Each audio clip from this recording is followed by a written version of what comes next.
Yeah. So yeah. Okay. So to answer your question, so okay. So yeah. So you said a computer is just like a bunch of pixels and all that. Well, that's an interesting example in my opinion because right now, people are building artificial minds. Now, I mean, we can have another debate whether like um, an artificial mind is a real mind or not a real mind. Now, that's definitely, in my opinion, an interesting question to have. But I mean, there's definitely people who see the limit between the machine and the mind to get um, lower and lower. Now, when we talk about humans, for example, also, you said, oh, what is it not just a plain program to do things? Well, the human also are just based on their DNA. So, in other words, they're also programmed to do some things, and some people are just viewing humans as evolutionary products. And on the other side, we have psychology that has this theory of a mind, but I mean, some evolutionary biologists may disagree with you and say, oh no, it's just DNA and evolutionary processes. So the idea of a mind and just like the idea that it's determined or that it is like coded in some ways, I don't think I would agree with the fact that it's coded prevents it from having a mind. Well, so when you say that, I mean, there's a lot you said there, so I'm trying to like unwrap Sure, that a take little your bit. time. But so when we're saying that plants can make decisions, right? That's a positive position. How we'd go about actually testing that is through some kind of differentiation, right? Sometimes you would expect in under the same context or situations, you'd see a plant make the opposite decision, right? So we'd have a differentiation there. So let's say if we have 10 or 20 plants, maybe just like 100 plants, and they're all inside a box and you have a ray of light at the same angle, what we'd expect is that every plant, if we went and actually tested this, every plant would, grow towards the ray of light. But if they had decision making, right, like it could be the case that the plant could actually just choose to grow away from the ray of light. Why wouldn't some plants choose to do that? Yeah, And I mean, yeah. Continue. well, I mean, it seems like if we're going to say that they can make decisions, we'd have to be able to observe differing decisions that different plants can make under the same kind of situation. Okay, so yeah, so I feel like there's two parts to your question. So the first part is yeah, so we have a box with a ray of light, and you have 10 boxes with 10 rays of light and 10 plants. One plant in each box, one ray of light in each box. So yeah, so you would think like, oh, like if they could make decisions, then they would um they would move away from the light. Some of them would move away from the light because I mean I would assume you would maybe like put forward like something like freedom of choice. Like if they had decision making, well, where that could be shown was where plants could actually move away from the light by deciding to move away. But I think this is not a case that is as simple as it may seem because let's say you have 10 people in prison in 10 prison cells, and instead of the ray of light, you have food. Well, you might say, well, some prisoners may choose not to eat the food, right? But for how long? Because at the end of the day, the instinct is, kicking back, and most people would actually go and eat the food because it's a vital resource. And in the same way, most plants would actually go for the light because it's a vital resource. So I don't think the fact that most plants would go for the light disproves that they actually wouldn't be able to make choices. Right, Now but we can just refine the choices. we can. I mean, and So we I'll can let have you do that. But for the second part of the question, right, but the analogy can be altered so that it does work, right? Like we yeah, can give them a like choice between I'll two let you types do of that. food. I'll So let you do that. yeah, like But a like, choice between two meals, right? You'd expect half the prisoners to go for the vegetarian meal and half the ones to go for the carnist meal or whatever, right? Like we wouldn't expect them all just to go for the same food, right? And if you left it there long enough, probably they'd eat both meals, but if they're hungry enough. But since the burden of proof is on you, right? You would have to come up with some kind of behavioral test to actually show that there is this differentiation, to show that they can make decisions, right? So I'm just going to take the agnostic view here, and you know what? I'm sometimes I do get optimistic about can plants feel pain, but I don't think that there's compelling evidence to actually conclude that they do. I think that you can't prove that they don't, right? There's no beyond the shadow of a doubt that they can't. This is why I just hold like an unsure position. But you're saying that you are sure, so I want to know what kind of test you would perform. yeah, okay. So first of all, I will never say that plants can feel pain in the traditional sense, meaning as we can feel pain, because I mean we have nerves, right? And like I mean, Yeah, mammals that's just fine. I agree with that. Yeah, yeah. that's reasonable. Yeah, I'll never argue that, but I will say that maybe in a different way, um they can feel things, right? Um so that it depends kind of how. So how would I like? Okay, so let me give you some material of how like to sort of argue for my cause. Okay, so um right, so you have a plant, like let's say you have a rose, and the rose is growing like in a traditional environment. It's growing, as you would expect, meaning it has some periods where it kind of grows, vertically. Then it creates a bulb to have the flower itself. Then the flower opens, and then maybe there's some pollen so that the bees can come. Oh, actually, I don't think roses have pollen. Do roses have pollen? I'm not even sure. But in a flower, you would expect some pollen to be on the flower so that the bees can come.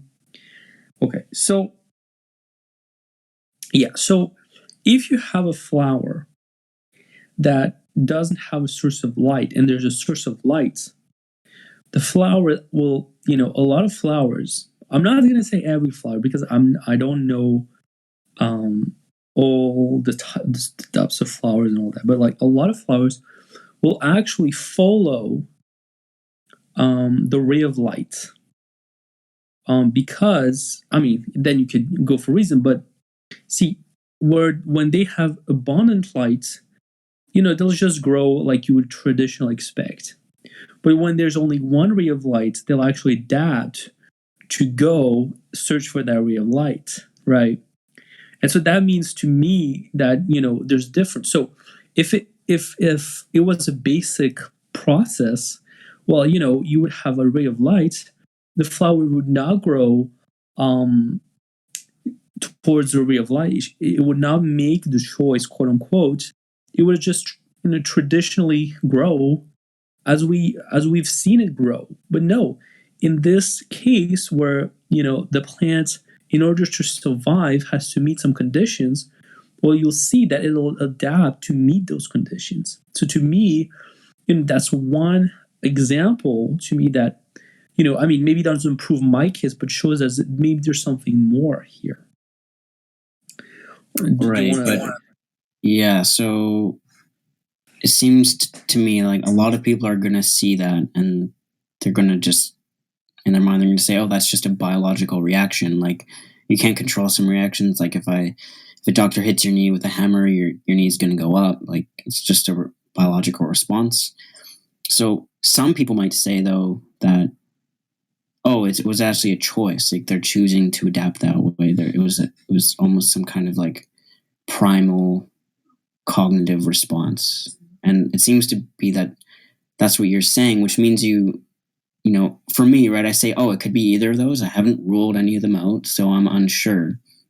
It seems like you have ruled out the one where it's just a biological response to grow towards the light. Like, to me, I'm like, oh, my computer, releases like a signal and then like the screen turns on. So it could just be like these biochemicals, right, for the plants are just triggering it to grow in that direction. But you're saying that that's actually the result of some decision-making process. So I want to know how you've actually ruled out the possibility that it could just be an uncontrollable response, just biological. Well, yeah. So, yeah, I think this kind of comes back to my example about the computer. So, a computer, like a computer program, is a set of ones and zeros, right? It's kind of basic and primal, as is, the biological reaction that you're describing. And even a couple of years ago, I would have said, even if you build something that looks like an intelligence, well, it would not be an intelligence, right? It would not be a mind. It would just still be a program. And today, I'm not so sure that this distinction can be done. And actually, a lot of people, a lot of researchers actually do agree with that. So the simple, I just want to yeah, put in here. So I think it's theoretically possible to construct like some kind of artificial mind, but first off, we have to understand what a mind is, right? I think a mind is capable of some kind of differentiation. And when we're talking about decision making, right, we'd set up a behavioral test. There might be some kind of structural prerequisite, but I'm not really sure if. So we know that a brainstem is like typically required for all the minds that we're currently aware of, like some kind of central nervous system. But as you get more into those gray areas, like of more of like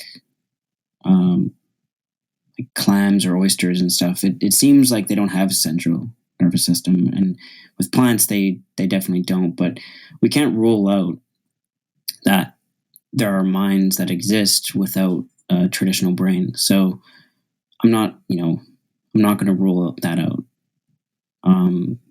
But just to be clear, though, for you, it seems like you're ruling out. Your burden of proof is to actually establish that it's not some biochemical response, that it's actually a decision-making process. And I mean, if you can't do that, that's kind of like the win condition, right? Okay, so yeah, so the biochemical response. Well, see, this is interesting because depending on the field of research, some researchers actually will work with the information in mind that what happens in the brain is a biochemical response. So if you look at the neurosurgeon or people who work in those fields, well, they look at the brain as all those reactions, all those areas that light up. They don't look at it. They might look at it as a mind, but they really look at it from a biological perspective. So, in the same way, our brain is made up of all those biochemical responses. The decisions we make are not made by a soul. It's made in this sort of decision-making factory that is made up of biochemical elements. That's fine, but just to be clear, we're not, like, when I talk about a mind, I'm not talking about anything, as far as I'm aware, like, doesn't have to be physical. A mind, I take it could just be non-natural. It could be just like, I don't know, like energy or some shit. Like who really knows what a mind is, right? Like I can't solve that problem, but yeah, I know like our mind chemicals and endorphins that are released. Like, I don't see how that's going to rule out anything here. No, so yeah, so I don't know if that's what you were saying, but what I'm trying to get at here is that it's not because the reactions in the plants are biochemical that it rules out a mind. That really is what I was getting at. No, that's fine, because I don't disagree with that. Like, that's, so I'm agnostic. I think that that's possible, but that doesn't rule out that the opposite.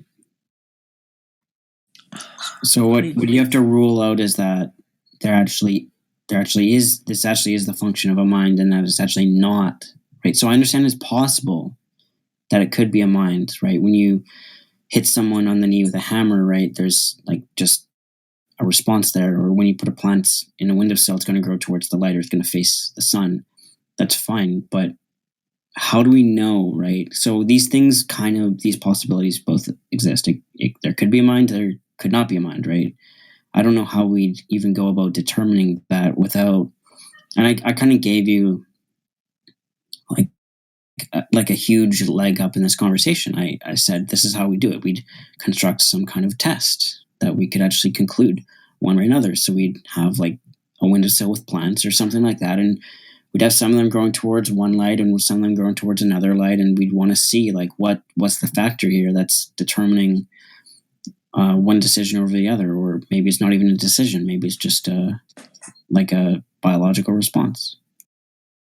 Yeah. Well, you can see also that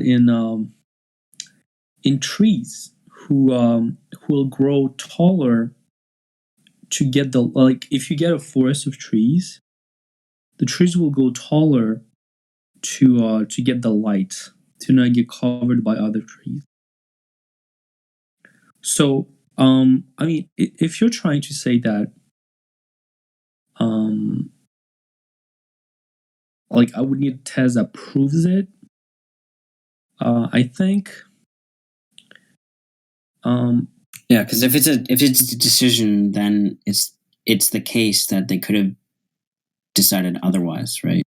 So we'd expect in at least some cases that they would have decided otherwise. well, yeah, like I don't think the fact that, like, I mean, you can look at like plants that will not make the quote unquote correct choice. So like for example, you'll have a tree that pushes out his flowers or his fruits at a bad season, and then a cold comes and it kind of fucks up the whole process. So you do have something like that. What? Yeah, but that typically is just from like triggered by light cycles, right? Like as far as I'm aware of, you could have like a period of more warmth or whatever, and that triggers the biochemical release in the plants, right? Like it's not clear why that would be like a decision that the plant is making and then failing as an objective of having successful fruiting or flowering or whatever. Okay, well, to me, that process in itself is amazing, meaning that the plant will sense the light coming in on its leaves, for example. And then within the plant, there's all those reactions that will come. And based on what the plant is going to build for, it will adapt to what's going on. And you can get pretty basic, but you can also get into like mushrooms that can create networks of like networks where they're having their own like they're all kind of working together. So I mean, it can get pretty complex too. Like Yeah, like if you have like if you have like I mean it's kind of like the same idea as like the machine animal. So like the card was saying like the animal is a machine and the man is not a machine. But if you look at it like by the same precepts, you could actually say that the man is a machine. But if you accept that man has a mind, even though its function is determined by hormones, um, reactions that it can have a mind. Like I don't see why the fact that a plant also has those reactions, also, uh, has changes based on those reactions. I don't see why that excludes the fact that a plant could have a mind. I think, in fact, No, it's no, kind of like, I just have to cut in here. So, like, I understand what you're saying, but I don't think you're doing what is required of you to actually meet the burden of proof. Because I agree. Like, I'm not ruling out that the plant could have a mind. I'm just taking like some kind of unsure position here. So, I'm not ruling out either possibility. But what's actually required here is to deductively rule out the opposite, right? So you're saying plants have some kind of decision making process, mm-hmm. which means that you have to rule out that it's just some biochemical response. So, like, I'm just going to restate the same thing because, like, I feel like what's happening here is I said from the outset, like, how you meet the burden of proof. I gave you, maybe there's some literature on this. Like, if you have any kind of evidence that would significantly help, but some kind of differentiation process. If you could construct some kind of behavioral analysis, I'd love to look at it. Do you have any kind of evidence that we might actually conclude that it's more probable, even maybe not even deductively ruling it out? Like, I'll be generous here. Like, is there anything that would cause us to lean in the direction, right, in favor of some kind of plant decision making or like plant mind or something of that sort? Yeah. So I think there's a misunderstanding here because you're saying that I should, sort of provide a reasoning for ruling out that it's just biochemical reactions, but I just like stated in a couple examples that the fact that it's a biochemical reaction um, wouldn't disprove my theory. So I don't think that's the way to go. No, like, so your theory is testable, right? So it's a hypothesis, and I'm not throwing it out. Like, I think if we could prove this would be groundbreaking, right? You'd probably win a Nobel Prize. But as it stands, right, is a hypothesis. But we don't even need to deductively rule it out, right? Like, I'll be generous and I'll just say, is there anything you could give me that would cause me to lean in that direction, or for everyone listening, would cause them to lean in the direction that, oh, maybe like this is really good evidence. Like, maybe plants do have minds. Maybe it's not just a biochemical reaction. Right. Well, I'll try. So okay. So as we grow up, we kind of learn how to differentiate things. So this is an animal. This is a rock. This is a plant. And the plants we see oftentimes in their basic functionings may be described very easily. So the plant is going to grow. There's going to be a flower. The flower has seeds in it. The seeds are going to go with the wind and all that. And I feel like the traditional discrimination that is being done is that plants are just kind of evolved objects. Like they're part of life, but they're not really, we shouldn't really care about how an individual plant may have lost its life or not, because first of all, there's so many. Second of all, it kind of looks, uh, it doesn't move. It doesn't have eyes like pigs. Yeah, no, yeah, it's like a gray area, right? So that's why I'm like, Yeah, I'm well, unsure. I mean, I'll get there. I'll get there. But at a certain point, we're going to actually. I mean, we can talk conceptually, but at some point, we're going to actually have to dive into some kind of literature or study or analysis. Well, I mean, if there's actually someone that is studying mushrooms, and I can get his name. So he made an Is it interview. Paul Stamets? Yeah, Paul Stamets. Yeah, maybe. yeah. I love his work. I'm Yeah. a huge fan. So in an interview, he actually was discussing those mushrooms. And I mean, he, as a scientist, said they definitely feel that we're around. So I mean, to me, that was sort of challenging my beliefs a little bit. But then he kind of went on and so I mean, the specific interview I'm referring to is has been done on Joe Rogan. I don't know if you watched it. Yeah, I love that one. Yeah, so I mean, I think there's a couple. Maybe there's two, maybe there's three. So at some point, he goes into like how those mushrooms have created a network, and that it is similar to a pretty advanced mind. Well, he specifically calls it like the Earth's internet, right? But I don't think that the internet's conscious or sentient.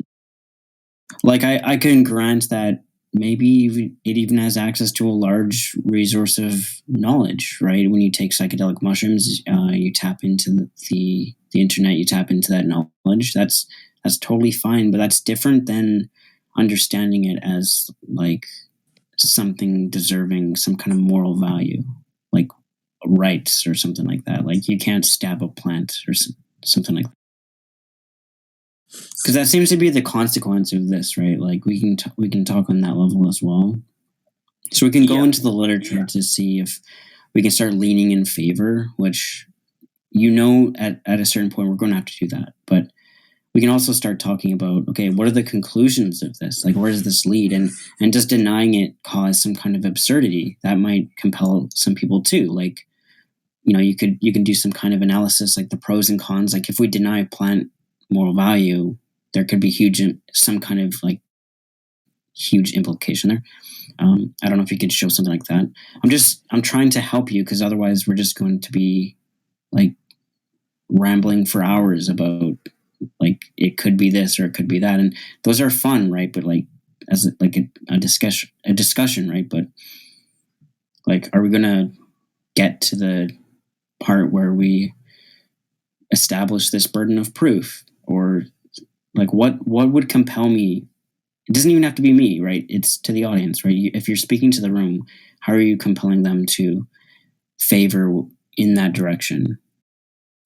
Okay, so about the science. So, I mean, think about how like the vegan ideas about animals are on one hand accepted, yet we still use mainly mouses for a whole bunch of scientific experiments. So I would say science is as much of a battlefield as is most professions. So I mean, like I have Paul Stamets that says something similar to me. So that's, for example, in scientific opinion for someone who has studied this for decades. But I mean, I don't have like if what you want is studies, I don't have it yet. I believe one of the reasons this is not something that is talked about too much is because like if this were to be like if those ideas were to be passed around, then I mean it could create like crazy debates such as like should we not like walk on grass anymore? Like it could create like problematic questions for a lot of people. I think like those sorts of ideas would get a lot of resistance. And I'm not even saying like the natural consequences to stop walking on grass or stop picking flowers. That's not even what I'm saying. But like, yeah, like I feel like if you want like a well established territory of like scientific knowledge, I don't think it's here, but I don't think it's here because maybe we aren't there yet, if that makes sense. Well, so if you're appealing to Paul Stamets, so like appeal to expert is, I mean, if you think about it, it's kind of like the lowest form of evidence. But even his position, right, isn't really going to serve as evidence for your view. It's gonna because he doesn't conclude plants have minds. He concludes it's possible that plants have minds, which is my position.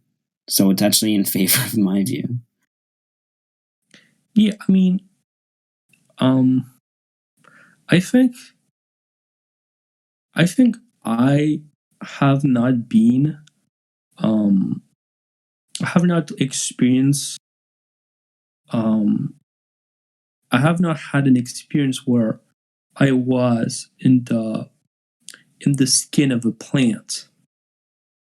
So I mean, in that sense, I can't uh, prove it. Yeah, but I mean that's like if your conclusion to that is that they do, you can't disprove that they don't, so that therefore they do. That's an appeal to ignorance, right? My yeah, so yeah, I'm not trying to like okay, so yeah, like to me the fact that they can like okay, so look at for example a plant that goes um yeah, like as I've said, that goes and tries to search for love. Like, is that not to you a clear sign that it's trying to survive? Sure. Well, they're alive, right? Like they must have some kind of. And when we're talking about like just, it might not even be an instinct. It might just be like programmed into like some kind of DNA. Like how do you know that it's not just the DNA is programmed to survive, therefore Well, it's going yeah, to but the try thing to. is, everything is DNA. Yeah, Like, so like the fact that like yeah, and that's the thing. Like, and that's my point also. Like, people think plants are basic, but my point is that plants are no, I not don't. basic at all. No, I don't think they're based. I think is that incredibly fascinating, but Yeah, like, and I think that it's possible that there could be some kind of different conception of a mind there, but like I'm yeah, not ruling out any other possibility. So it's like this is kind of going the way that I anticipated. It was just sort of going in circles. But what I'm what it okay, seems so like, let me so ask you a your question. view is really interesting though. Like I'm not like your view is interesting. What you're saying is cool, right? Like I like listening to Paul Stamets. I think that he's doing incredible work. He's helping the bees. He's cleaning up oil spills, possibly even like Fukushima radiation. But like, what when he says his view is like they're so fascinating, they could possibly have there could be more than meets the eye here. He's not actually ruling out the contrary. He's saying he's sort of like agnostic. He's not saying that this serves as evidence, right? And what serves as evidence would be something that makes the conclusion more likely to be true, right? So this would be in favor of one proposition and not the the negation of that proposition. But I haven't seen anything like that. That's Yeah, what we're looking for. I think I think you're sort of, in my opinion, you're kind of sticking your grounds on um, like first of all, I don't think us discussing is us like running out in circles because I think we've made a good leap forward. Like I've defined what I like, what I was meaning. You've defined that, and then we've made the adjustment. So I don't think we're in circles. Um, and I want to say something also is like based on a definition that you give to a mind, your answer to this question might like because if your definition to mind is something that is like a human mind, then of course you cannot say that plants have human minds, right? And that's kind of like I think where this kind of goes into where um, if you like my definition of a mind is something that um, can adapt. Like you put it to different conditions and it can adapt, and like it's Yeah, alive. but Google DeepMind can adapt, right? Yeah, and So it's a mind. so that it just seems like insufficient. We need Okay, like more yeah, criteria, like they called it Google Deep Mind. right? But it's not like the literal mind. Well, yeah, like I mean, the debate right now, it's like, like I mean, like as I said, like before, I was also like, yeah, like I mean, it's a program, it cannot be a mind. But like as you like, for example, like, let's talk about like the AI. So the AI can make sort of decisions, right? And we don't know which, like as it gets more complex, we don't know which decisions it can make. And as it gets more intelligent, at some point we may even have to negotiate with it, where it's not going to be us dictating all the rules, but we're going to have to negotiate with the AI. And so at this point, like you have something that can make decisions, maybe even like take care of itself, um, that can like look at you and analyze you and understand like who you are, where you're coming from, and basically make decisions. Like to me, as it gets that sophisticated, to me, like it kind of like to me, I'm fine with calling it a mind. Can take that view, right? But I think that it's not going to win you a Nobel Prize, and I don't think anyone's going to really be convinced. Because then you're calling a lot of other things minds. You're like, we'd have to call computers minds. We'd have to say that we'd have to grant these computers some kind of moral value. Then I don't think people are really prepared to do that. I don't even know if you're prepared to do that. Like, do you actually believe that? I mean, it's a hit to my ego, sure, but I'm willing to accept it. And yeah, like I also want to say, What is that? Wait, you're saying it's a hit to your ego? Like, yeah. how do you mean that? Like, Well, you're because not comfortable with actually taking your own position, because that sounds strenuous. I mean, it's not about me being uncomfortable about following my position. Because if I was uncomfortable, I would say no, I would not do it. Like, I mean, it's just the fact that like computers have been traditionally a screen and maybe a keyboard, some buttons, and it kind of did what it was expected to do and what you wanted it to do.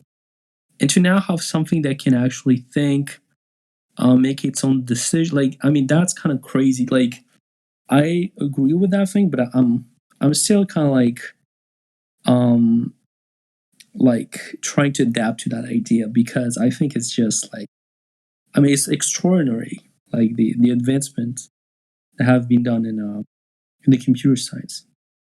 Now, I also want to say, like you said, like I don't think a lot of people will accept that idea. Well, here's the thing: a lot of the people who work in those computer companies actually have created those terms, and also a lot of the journalists and a lot of the thinkers have also called it in mind and said, like, yeah, we can actually we have to actually consider this in mind. So I think there maybe will be friction, and like me, I also found it sort of not hard to accept it logically, but hard to make the shift sort of from how it traditionally viewed. But I think even though there maybe will be friction of people who accept it or don't accept it, I don't think a lot of people are not going to accept it. I don't think this is going to be such a minority view.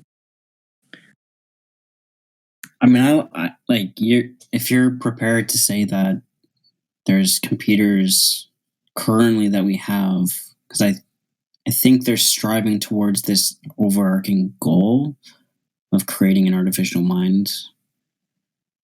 They might have done it. I mean, if you can show me, do you have any kind of evidence that they've done it, or because like I'm looking at this as You're saying it's a hit to your ego, and I'm calling it like a reduction to absurdity if you're going to say computers have minds. So let me okay, I don't believe they've yet done it, but I believe they're closer than probably most people think. So are you aware of the AlphaGo Yeah. story? Yeah. So this computer um like, and this is going to be only the first part. This is maybe going to be a long I'm going to take maybe 3-4 minutes. So this computer was able to beat this amazing Go player, not by using brute force, but by learning, by playing against itself for thousands and thousands of hours. And it learned on its own. I mean, I think one version they gave him like openers, but I mean, I think there was another version where it actually started from zero. And so it is getting to the point where it's capable of beating. So like, I mean, if you look at, for example, humanity, well, being an amazing Go player is sort of like for most people is like, oh, this guy's intelligent, this guy knows how to think, right? And then we look at machines and we're like, no, like those are just calculators. They'll calculate it, but they won't think about it. And so when you actually look at like the AlphaGo, where he actually doesn't calculate it, he has this sort of like a culture of the game by playing so many games against itself, right? But then you might say, well, I mean, is that really convincing? I mean, to me, that was already a shock. But then, are you aware of this other company by Elon Musk called not AlphaGo, but it was called To be clear, for what, before you move on, I think that's artificial intelligence, but I don't think intelligence and sentience are the same. I'm not. Yeah, so I'm not arguing that those things are. I mean, that's. I think that's another debate. I'm just arguing for the decisions and the mind. Here, I'm not arguing that we're sentient. So, I mean, if you look at this other example, so Elon Musk also has an artificial intelligence company. And so what he did, I mean, I don't know, like, there's this game that is called Dota 2. And this game is a 5v5 game where 5 players go against 5 other players. There's they fight over a big map, and there's parts of the map that are not visible unless you've got some sort of item that can see there. There are random effects, and also if you have a computer that controls 5 players, the computer has to make sure that the 5 players coordinate in order to win the game. So, but the thing is, like, so AlphaGo, right, is programmed to learn from experience, and that's incredible, right? But it could also be programmed. You can just program it to lose, right? Like, why they're telling it to they're programming it to win, right? They're saying, okay, go and win, but there's no decision making process there, right? So it's not even controlling it for what we should be looking at in order to rule out, the contrary. I don't see how this even would like bridge onto plants, right? Yeah, okay. Like, there's a long way to go here. Like, this is like an incredibly hard thing to do. That, like, this is a hard burden of proof. And I mean, I respect you for saddling yourself with that task, but I don't think this is going to do it. I don't think this is capable of doing it. And even being in these fields, like these sciences, like cognitive science or like AI and stuff, like I think that they all, like, there's wide consensus. Like, creating a mind is incredibly difficult. We haven't done it yet. We're getting closer though. So I don't think that AlphaGo or like Elon Musk, like, I don't think Elon Musk has created a mind. Like, that's crazy. to say that So he has. right. Yeah. So as I've said, I've actually said that before. I said like they're not there yet, but the recent advancement lead me to believe we're not that far off. So that's just what I want to say. Like with Yeah, those but two even if we examples. did, right? Like even if we did, it doesn't seem like that's going to prove plant decision making. Do you see what I'm saying? Like, No. and I hope that we Yeah. do reach that point. Like, I there's lots think of debate. I We think could, you don't understand. Like you have asked me about like how we consider things mine, and that's what we went on the computer thing. So I mean, I'm just sort of trying to argue like for the mind. So the plant aspect. So like I think if a plant in the same way if a plant um has the ability to reproduce, so it's alive, it's changing based on weather, the light, the species around it, the humidity, the maybe the species that are like parasites to it, or the species that are helping it.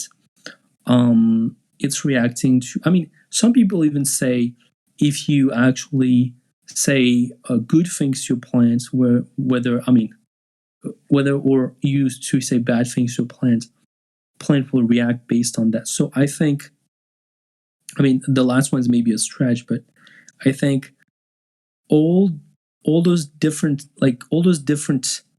forms they can take based on what environment they encounter, to me, is enough of a proof that although they don't have a mind like humans, or maybe pigs, or maybe other things, they do have some sort of system that allows them to change and quote unquote take decisions based on like how the environment is around them.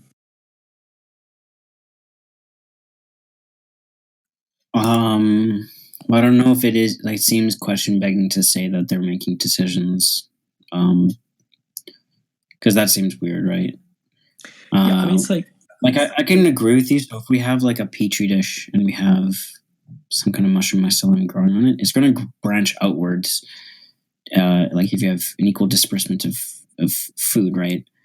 And if like we could say, oh, we're going to put more nutrients over on this one corner of the petri dish, right? So at first you'll see the mycelium growing out in like an equal circle, or it'll just be randomly branching out, like searching for like plant roots, right? But once it finds something, you're going to see more energy expended to reach that food source. You're going to see more like thicker roots or more mycelium. And it's unclear if that's like, again, that's not even like a test that could like cause us to believe that there's some kind of choice there. Like we're not ruling out the contrary, which is the problem, right? Like I don't think we could even do this like with our current technology. I don't even know if we could do it.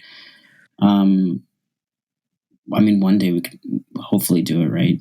But we don't have omniscience. We can't even like. Do you agree that we can't say it's not just a biochemical response? Like, do you agree with that, or do you disagree? I think it kind of I think it kind of ends up being like how you look at it, but not in a anything can be anything way. Can we Because just be clear though? Like, have you ruled out the contrary? Yes or no? what would be the contrary for you? That this reaction isn't the cause of some kind of decision making. That it's just about it could possibly be just a biochemical reaction. But I mean, dude, like, okay, so I mean, okay, let me think about it a little bit because I think there's um, like, okay, so yeah, so you can take the example of like, Wait, but is that a yes or uh, like have you ruled out I that think it's there's a not step about here. There's a step here I need to talk about. So you have like, I mean, let Will me you be able to phrase. answer? Will we be able to answer after the explanation, or Yeah, I think we would be closer to an answer. So you have like a basic chemical reaction. Okay, so I mean, I'm not like super strong. Like like somehow I have a shitty memory right now. Like, do you have like a name for a chemical reaction? Yeah, like okay, so like the chemical reaction of fire. Okay, so you have those elements like you have two elements plus heat, I think, that make up fire. Okay, so those wait? elements. Yeah.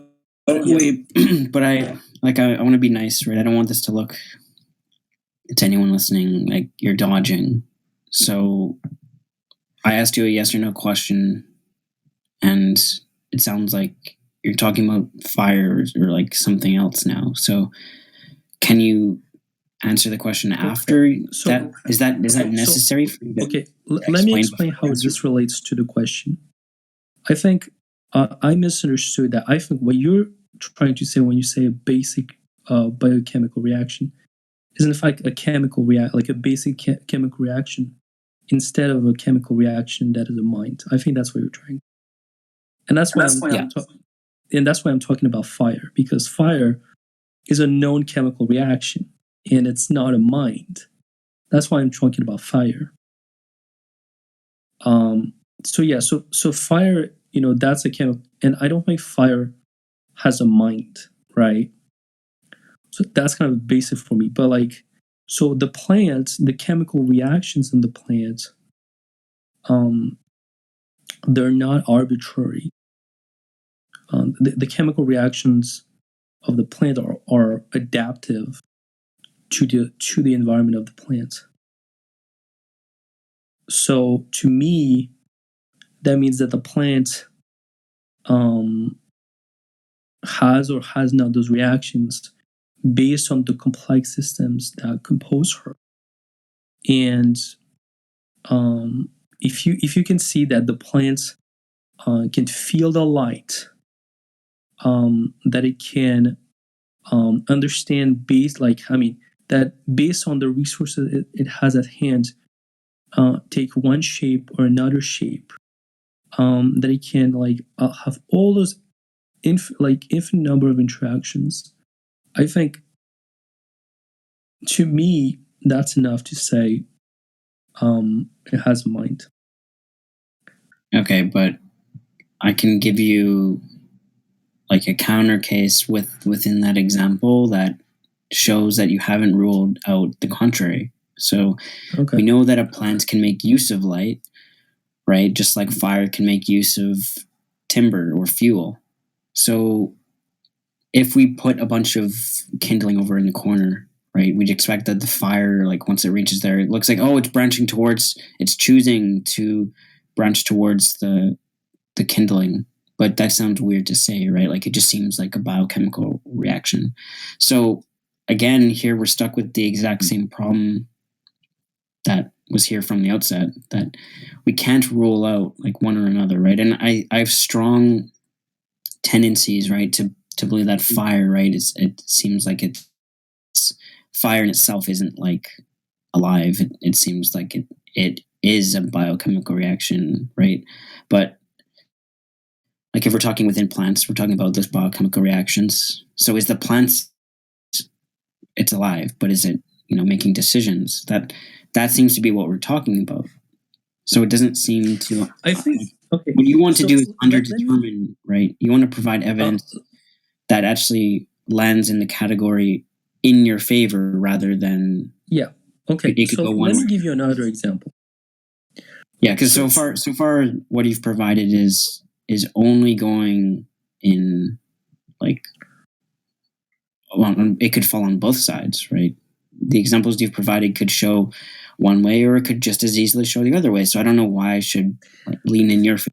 Yeah, I think your answer that fire could be seen as alive is an interesting answer to my example. And I think that although I don't agree, I think that it's actually more complex to explain how my example makes sense and your example doesn't make sense than just like a simple example. But I'm going to try to explain what I say in another way. So we do you agree that life is just sort of a chemical reaction?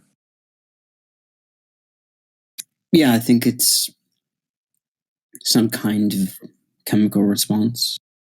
Yeah. Yet we say, look, when we see fire, I mean, now I'm talking about like the general scientific consensus. When we see a fire, we say, oh, the fire is not alive; it's just a chemical reaction. But when we see a plant, we say that's a chemical reaction, but it's alive, right? Right. So, But there's a prerequisite, right? Like we have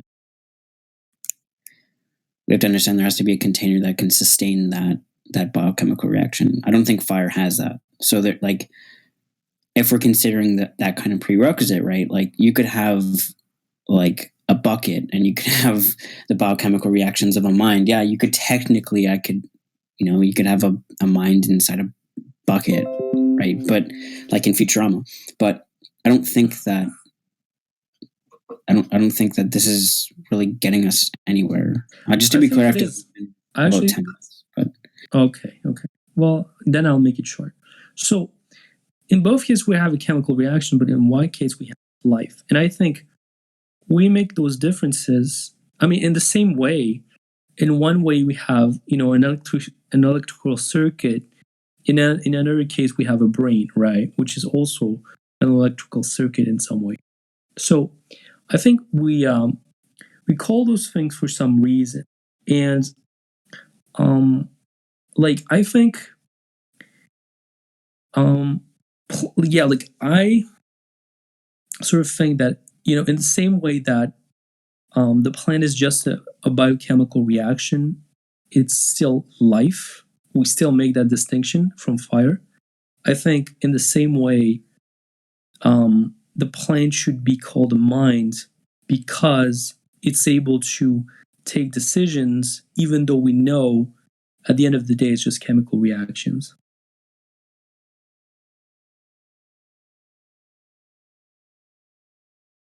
So, I mean, I think then, I mean, maybe an interesting question is like, should we treat plants as humans or should we treat plants as pigs? I think that is sort of unpractical. Um, I don't think.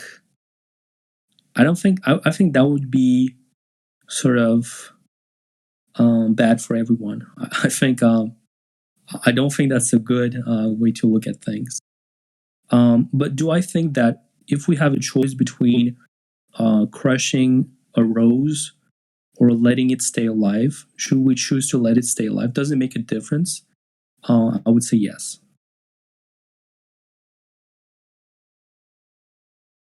well, yeah, there's like a difference, right? Like breaking a glass is different than like I don't know, dropping a rock. Like Yeah, but yeah, like but see, here's I don't think it's the same as just dropping a rock. and like you mean this it's different in a relevant way that we should care about? Because I mean, although this differs from the debate proposition, I'd be interested to talk about that. Well, okay, so But just to be clear, like we yeah, would be getting away from the debate proposition. I only have like less than 10 minutes left, but yeah, I know. and I also want to know your views on the moral questions about animal ethics. Sometime I'd love to discuss that with you. You seem like a very reasonable fellow. Um, I have enjoyed my discussion with you, so I would also be willing to do that. So okay, so that I think there's two ways you could look at it. So the first way is sort of the oh, we cannot prove anything, so who cares? The second way is we still have some like things that make us doubt. So as you said, for example, you're not sure whether yes or no they have something like a mind. So I would say like even if you don't believe precisely that they have a mind, but you are all just sort of like you're not sure. well, I would say by a principle of precaution, you should not hurt them if you have sort of like a complete freedom of doing so or not doing so.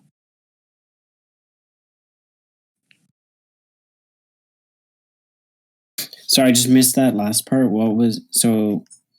Um, could you just recap that? Sure.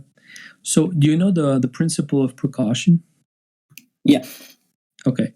So, I mean, in my opinion, given the fact that, for example, you don't know whether yes or no the plant has a mind, I think by following the principle of precaution, if you, for example, have the choice where it doesn't impact your life, whether yes or no you kill that plant, I think that following the principle of precaution, you should still not kill that plant. Right. Well, it seems like I I sort of agree on grounds of, again, like I'm an agnostic, right? I'm not sure. So yeah, there's some kind of like gray area there. Um, Although it doesn't satisfy some kind of burden of proof. I do think that plants have value in terms of extrinsic value to humans. Like there's a great utility to the environment. If you're killing off these plants, you're going to actually affect beings who we take to be conscious and sentient. Like you're killing a bird's house or like a source of food or something like that. That seems to actually matter. So I would be iffy like more for that reason. I mean, basically for a utilitarian reason.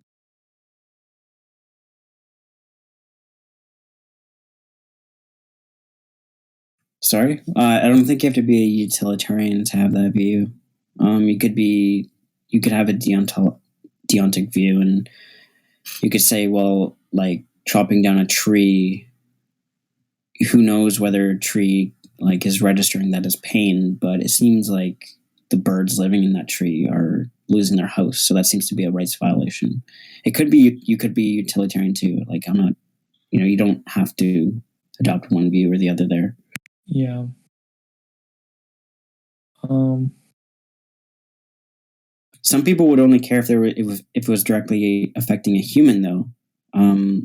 But then again, you could just show like the birds living in that tree matter to the ecosystem, which has a chain reaction which affects humans.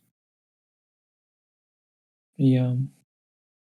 Yeah. Like again, I'm saying like to me like my position is not that we should like all of a sudden like stop from like sitting on grass or like be paranoid or about if we're like hurting plants or not. But like I'm just saying like generally speaking, if we can avoid like killing plants for no reason, then we should do. There's also reverse embryogenesis. So plants have this innate ability to differentiate their cells. So if you prune a tree, right? If you take a cutting, this is common practice, right? You cut off a part of the tree or a leaf or something, and the leaf could grow roots, right? So the cells differentiate depending on what's needed, and you could grow an entire new tree just by taking off like one branch or a twig or a leaf or something like that. I imagine it like sort of like cutting off Piccolo's arm. If you've seen Dragon Ball Z, he just grows a new one. That's kind of like what trees can do, right? But so I don't think like harming a tree is harming in the same sense like cutting off someone's arm or like harming an animal, because it seems like if I cut off your arm, well, you're fucked. You don't get a new arm, but the tree can actually differentiate. Um. Well, I That's mean, called reverse embryogenesis for anyone well, I mean, wondering. sure, but I don't think most people that cut a tree, for example, plant it back in another place. Many people do. It Yeah, but I happens all mean, the like, time too. Like, so if there's a windstorm or something, like a limb could like break off, and sometimes it doesn't, take new root. But sometimes you actually see like the branches are still growing, like new roots are forming, and that's just I don't know if it's an evolutionary trait innate to plants. bacteria have it, right? So if you throw some mycelium in a blender, you're not going to kill it. You might actually help it. Like it might actually grow faster. I think it definitely is a complex question. I hope you get my point, though. Yeah, yeah. I mean, yeah, there are some implications there. Like we might only have to harvest vegetables that don't kill the plant. Like you're permitted to cut the greens off the top of carrots, but you're not allowed to harvest the carrot or like I don't know, something like that. But even like potatoes, right? Like you can harvest a potato, you cut out the eye of a potato, and you can grow a new potato. So it seems like the actual plant is fine. That's how potatoes replicate. So you can never actually kill the potato as long as you save part of it. And I think that that would have huge utility if we started doing that in society. Like you could grow all kinds of food at home rather than relying on resources from like monocropping or destroying the environment some other way. I think that's good to talk about too, but I mean it doesn't really get us to some kind of conclusion about the debate proposition. I think that I think it does. I don't think because I think it's tangential. Like how is because it even relevant? I mean the debate. I mean not what you said, but like the debate proposition what the plants can make decisions, and I feel like um I mean I haven't maybe made enough sense to make you join my side, but at the end of the day, I don't think you're opposing me either. I don't think you're radically opposing me either. So I think um like I think it's one step. You're one step closer, dude. Sure.